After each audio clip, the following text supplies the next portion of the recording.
Penembakan tersebut hal yang sama diterangkan oleh saksi Kuat Ma'ruf. Menimbang bahwa menyangkut hal di atas, menurut majelis hakim pembuktian dalam perkara ini seakan-akan hanya disandarkan pada keterangan saksi Richard Eliezer Pudiang Lumiu semata dan tidak ada alat bukti lain yang mendukung keterangan tersebut, sehingga berpandangan pembuktian itu hanya didasarkan pada alat bukti kuantitatif, bukan alat bukti kualitatif. Menimbang bahwa terlebih lagi banyak terjadi sekarang pemaknaan kesesuaian alat bukti seringkali hanya dikaitkan pada hal-hal yang bersifat antefaktum dengan menafikan apakah pos waktunya masih berjalan sesuai dengan alur pembuktian yang ingin dicapai atau tidak, sehingga mengakibatkan pembuktian itu menjadi tidak berimbang. Menimbang bahwa tidak terkecuali berkaitan dengan pembuktian dalam perkara akuo, di mana seharusnya dalam membuktikan apakah benar terdakwa ikut menembak korban Nofriansah Yosua Huta Barat atau tidak, apakah terdakwa pada saat itu memakai atau menggunakan sarung tangan dan membawa senjata api jenis HS milik korban atau tidak, hanya didasarkan pada pembuktian sebelum penembakan tersebut terjadi, akan tetapi tidak memperhatikan kejadian setelah penembakan itu terjadi. Menimbang bahwa mengenai terdakwa membawa dan melakukan penembakan ke dinding atau tembok menggunakan senjata api jenis HS milik korban Yosua, serta terdakwa melakukan penembakan terhadap korban Yosua dengan memakai sarung tangan hitam, hal tersebut akan dibuktikan oleh keterangan terdakwa sendiri, keterangan saksi Rifaisal Samuel dan saksi Adan Romer sebagai berikut. Keterangan terdakwa bahwa pada saat terdakwa korban Yosua Huta Barat roboh, terdakwa katakan, "Stop, berhenti, mundur." Bahwa setelah terdakwa panik dan sadar berarti ada korban yang terjadi di rumah terdakwa. Bahwa kemudian terdakwa berpikir bagaimana dalam peristiwa itu terdakwa bisa melindungi saksi Richard Eliezer Pudiang Lumiu. Terdakwa kemudian berpikir bagaimana penembakan oleh anggota Polri ini bisa membantu yang bersangkutan. Harus ada perlawanan atau pembelaan diri. Akhirnya terdakwa melihat senjata korban Yosua di pinggang waktu itu, karena jatuhnya telungkup, terdakwa ambil senjatanya lalu terdakwa tembakan ke dinding. Ini refleks terdakwa setelah melihat kejadian itu. Kemudian terdakwa mengingat bahwa ini harus ada tembakan dari korban Yosua, sehingga terdakwa mengambil dari arah korban Yosua. Keterangan Adan Romer bahwa sesampai di Duren 3 saksi turun dari mobil lebih dahulu. Saksi menunggu terdakwa membuka pintu, mobilnya jalan ke depan lagi, dan setelah itu saksi menghampiri mobil dan berdiri di belakang mobil. Kemudian saksi melihat terdakwa membuka pintu. Setelah itu terdakwa turun, di mana waktu itu saksi melihat senjata yang jatuh dan senjata itu adalah jenis HS. Dan saksi sebagai ajudan berniat mengambilkan senjata yang jatuh, tetapi sebelum saksi ambil, terdakwa sudah mengambil terlebih dahulu. Kemudian saksi menutup pintu dan saksi melihat senjata AS tersebut dimasukkan ke dalam saku kanan celana PDL terdakwa. Kemudian terdakwa berjalan menuju rumah 46.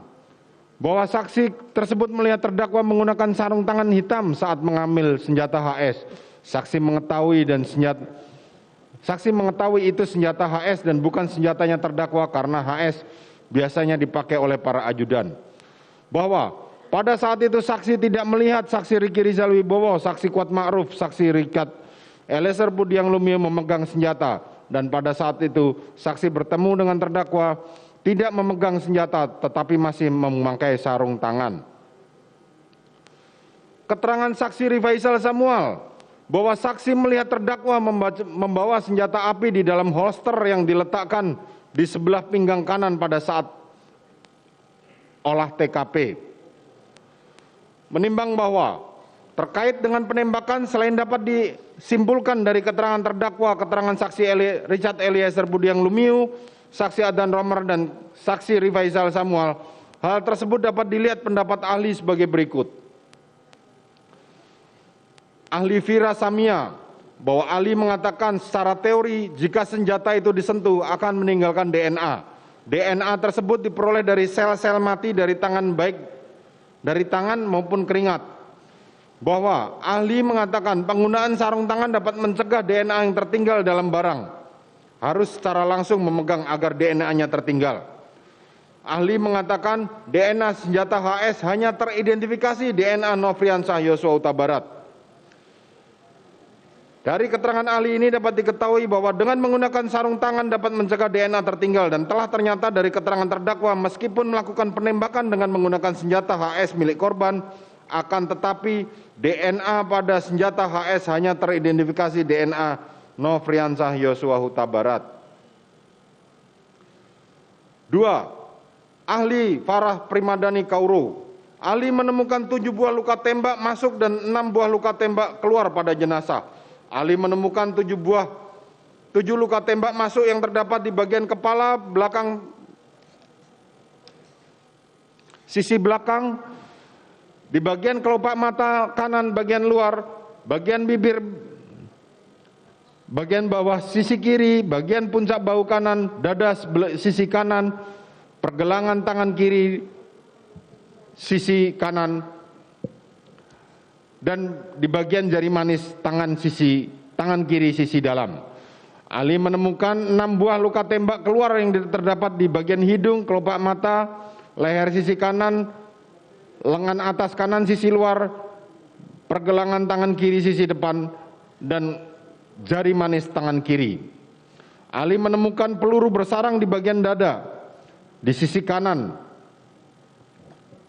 Ahli menemukan proyektil peluru pada rongga dada, dan ahli mengatakan berdasarkan 7 luka tembak masuk ada 2 yang fatal, yaitu pada dada sisi kiri dan kepala bagian belakang sisi kiri. Ahli menuangkan hasil visum et repertum ini dengan surat R30/H-7-Romawi/2022-IKF tertanggal 14 Juli 2022. Dari keterangan ahli yang demikian terungkap fakta adanya jumlah luka tembak yang masuk sebanyak 7 dan luka tembak keluar sebanyak 6.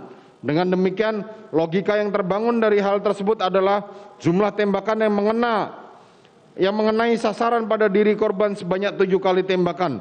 Sementara senjata jenis Glock 17 MPY 851 milik saksi Richard Eliezer Pudiang Lumiu masih menyisakan 12 butir peluru, sehingga dengan jumlah 7 perkenaan, maka apabila maksimal senjata Glock 17 itu adalah 17 butir peluru, dalam prakteknya tidak pernah diisi penuh, maka dapat disimpulkan adanya 2 atau 3 perkenaan tembakan yang bukan merupakan perbuatan saksi Richard.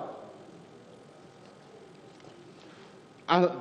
Ahli Arif Sumirat bahwa ahli menerima 2 senjata api dari Polres Metro Jakarta Selatan, 3 proyektil identik dengan senjata api jenis HS, dan 1 proyektil lainnya berasal dari senjata Glock 17 MPY 851. Ahli mengatakan bahwa 8 selongsong peluru tersebut berasal dari senjata api Glock yang sama.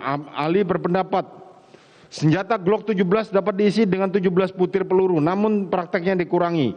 Ahli mengatakan 20 butir peluru senjata Glock 12 dalam magazen dan 8 selongsong yang ditemukan, ahli tidak mengetahui asalnya dari mana.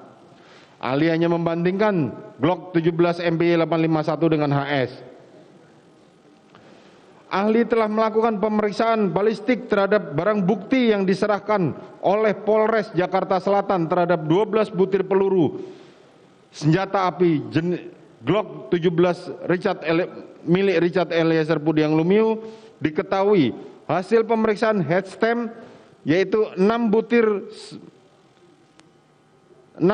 pin 9CA, 6 butir peluru adalah bermerek pin 9CA, 5 butir peluru bermerek S dan SNB 9x1920 dan 1 butir Luger Z7, 1 butir peluru merek Luger Z7 9 mm. Dari keterangan ahli tersebut dapat diketahui bahwa ahli hanya membandingkan 2 senjata, sehingga hasil yang didapat merupakan representasi dari kedua senjata itu. Dan apabila melihat dari jumlah selongsong peluru yang ahli teliti dibandingkan dengan kapasitas maksimal dari senjata jenis Glock, maka akan ada sekitar 3 atau 4 selongsong peluru dari jenis Glock yang tidak bertuan atau dalam istilah ahli tidak diketahui dari mana asalnya. Menimbang bahwa penuntut umum di persidangan telah mengajukan barang bukti yang didapatkan dari penggeledahan oleh penyidik pada tanggal 19 Juli tahun 2022 di rumah terdakwa di Jalan Saguling nomor 3 tahun nomor 29, Pancoran, Jakarta Selatan. Pada lantai 1 ditemukan satu buah box sarung tangan merek Samrock warna hitam yang sudah terbuka, satu buah box sarung tangan merek Samrock yang sudah kosong, satu buah box sarung tangan merek Samrock masih baru belum atau terbuka, yang menunjukkan bahwa terdakwa memiliki persediaan sarung tangan warna hitam di rumahnya. Menimbang bahwa berdasarkan penetapan Pengadilan Negeri Jakarta Selatan nomor 1775 penetapan Sita tahun 2022 PN Jakarta Selatan tanggal 12 September 2022 diketahui telah dilakukan penyitaan barang bukti yang diantaranya adalah satu buah pucuk senjata api merek Glock 17 Austria 9x19 dengan nomor seri NUM 135 dan satu buah magazen Glock 9 mili warna hitam, 5 butir peluru tajam warna silver merek Luger 9 mm dan 7 butir peluru tumpul warna gold seri 9x19. Menimbang bahwa dari barang bukti tersebut dapat diketahui bahwa terdakwa juga memiliki satu pucuk senjata api merek Glock 17 Austria dengan nomor seri NUM 135 dan dalam magazen diantaranya 5 butir peluru tajam warna silver adalah merek Luger 9 mm. Menimbang bahwa berdasarkan barang bukti dan keterangan ahli Arif Sumirat, keterangan Rifaisal Samuel serta keterangan saksi Richard Eliezer Budiang Lumiu dapat disimpulkan 3 fakta, yaitu terdakwa pada saat di tempat kejadian perkara diketahui membawa senjata api di pinggang kanannya. Terdakwa memiliki satu pucuk senjata merek jenis Glock 17 Austria dengan seri NUM 135 dan dalam magazen diantaranya berisi 5 butir peluru tajam warna silver merek Luger 9 mm. Dalam magazen senjata Glock 17 merek saksi Richard Eliezer Budiang Lumiu yang digunakan untuk menembak korban Nofriansah Yosua Huta Barat menyisakan 12 butir peluru. Setelah dilakukan pemeriksaan headstem diketahui 6 butir peluru adalah bermerek PIN 9CA, 5 butir peluru bermerek 9 SNB 9x19 20 dan 1 butir peluru bermerek Luger Z7 9 mm dan peluru merek Luger 9 mm identik sama dengan peluru yang dimiliki oleh terdakwa pada saat dilakukan penyitaan.